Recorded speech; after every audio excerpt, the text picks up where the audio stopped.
interaction is such that the treatment effect is more broader seen than just a small group, then you won't see that effect.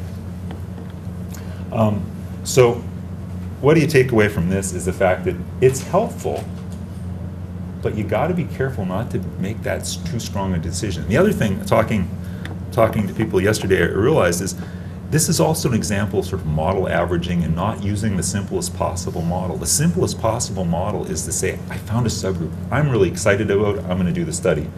Sort of a more complicated but tougher to describe to people issue is like, well, I think I know that subgroup, but I'm not sure about it, so we're going to do the whole study, but we're going to place some of our emphasis in the group that I think it's more there. It's sort of a mixture of these two models, a main effect model and interaction model, and if you use that as your paradigm, it's much more powerful. So it's kind of like, given an example again yesterday, which was, do I have a model for gene expression? Do I always want to tell my friends that the prediction model only has 3 variables in it because it's easy to tell my friends? No, I probably don't want that because it doesn't predict as well. I'm going to tell them it really depends on 15 or 20 variables or 100 variables. Say maybe these are the 3 most important, but really the model is a more complicated model to get better prediction.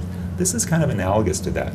You don't necessarily need to make the simplest story possible, and you don't need to necessarily make a decision based on limited data. The performance here would have been better had I done 10 times as many data samples and done that. I wouldn't have lost those along the way. Question or? No. Oh, okay. Just waiting. I have a couple of questions. Okay. So here are my concluding observations, which probably would have been my concluding observations before I started, but I'll do them again anyway. This is a big, noisy system. You were doing trials, and people that are, no matter how much we characterize them, there's so many intervening events from the genomics and other things from what their outcome is. So it's critical to understand where that variation comes from, both in terms of what's going on. The parallels for me are kind of interesting, the fact that I'm working on the same problems as the guy down the hall in many respects, that we're both trying to untangle these associations for different purposes. The G by E studies are really interesting because they're very high dimensional, say million SNPs, and mine are much smaller, but with smaller data set samples, similar ideas. The multiplicity remains an important issue to deal with, especially with the weak effects that we think of overall treatment effects. And because the inferences are so important, I mean, the inferences are always important, but it seems to me that you're trying to, you might commit, if you don't carefully think of what the inferences are, and maybe these aren't the best way to think about inferences, but we'll await the better ways to do it in the future, you could sort of stop development of the compound because you're just too believing in that subgroup. I mean, don't. It could be a broader, weaker effect that you've lost. In terms of techniques, I do think sometimes looking at the subgroups in some way is helpful for looking for main effects.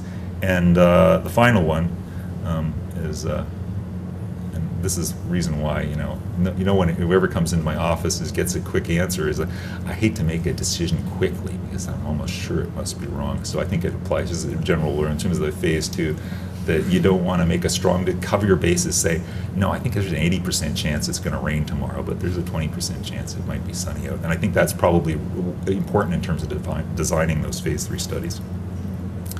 And just in case you haven't believed interactions are important until now, I present to you the slide of how we develop our NCI-funded clinical trials to show you interactions are fundamentally important in the sense that how studies at the Southwest Oncology Group and other groups get approved. They get approved. It's CTEP sensor is our NCI collaborators and colleagues. We develop proposals. They go to steering committees, recently developed. They're reviewed. They'll often go back to the cooperative group to reassess what our design strategies is. The NCI will be involved. This all has strict timelines because they don't want to spend too long. So there's interactions all over the place. It also is a reminder, no matter what we come up statistically of what we want to do with, it's a big collaborative process, and so there's many constituencies here to address along the way.